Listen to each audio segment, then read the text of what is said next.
Progression 25 in a trance is a B minor progression, B Aeolian, and that's derived from the key of D, but resolving squarely back to that 6th chord.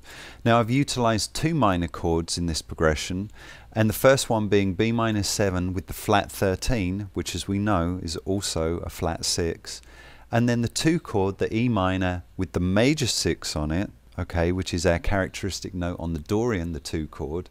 Alright, so I'm utilizing 2 of the minors from the key of D, but this is going squarely back to that 6 minor, the B minor 7 flat 13. So let's pull up that track, get your fingers ready to do some arpeggiation, put some really cool kind of sounds on your guitar, some modulation, maybe a bit of delay, a little bit of edge, and use some tremolo like I did with the bar playing through this great progression.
Okay, so we've got 2 chords in this progression, B minor 7 with a 13th added to that as well, a flat 13, and we've also got an E minor 6 chord in here.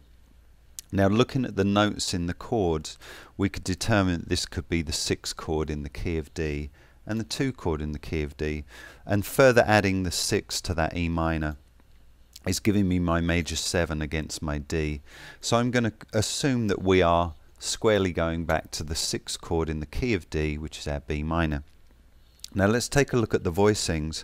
I'm arpeggiating these with my fingers, and if it wasn't obvious in the video, what's happening with the B minor here is I'm actually lifting up the bar, so I've got an open G note, okay, instead of having an A note there if it's held down as a bar. So I'm playing from my root note, the B, the F sharp, the G, to the D. Now that G is constituting a flat 13 against that chord.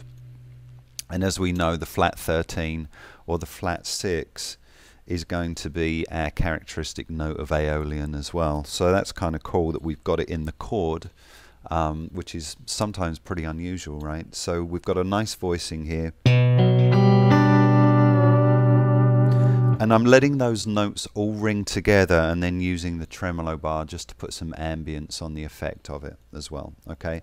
So basically letting that chord ring out. And then I'm playing an E minor chord, which you're all familiar with, I'm sure, but adding the C sharp here now on top of the chord. And I'm affecting the, basically picking out the notes in the same way and the same strings as playing the B. So what we've got here is an E minor 6 chord and all the notes ringing together. Alright, so let me go through that again with you. Here we have our B chord, B minor.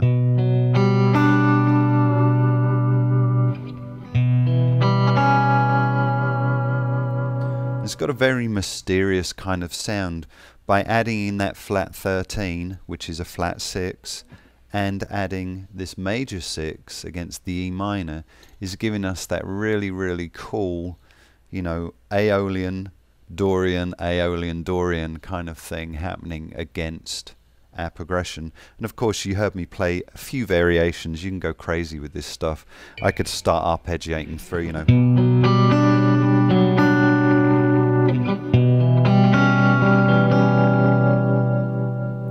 So you've got options on how you attack and approach this, but that was the basics of what I was doing for this progression. So just to recap, key of D, resolution point is S6 chord, the B minor 7 flat 13 chord, so squarely playing, you know, B Aeolian. If you want to improvise over this, choose the B Aeolian mode, the D major scale, and that'll work really nicely.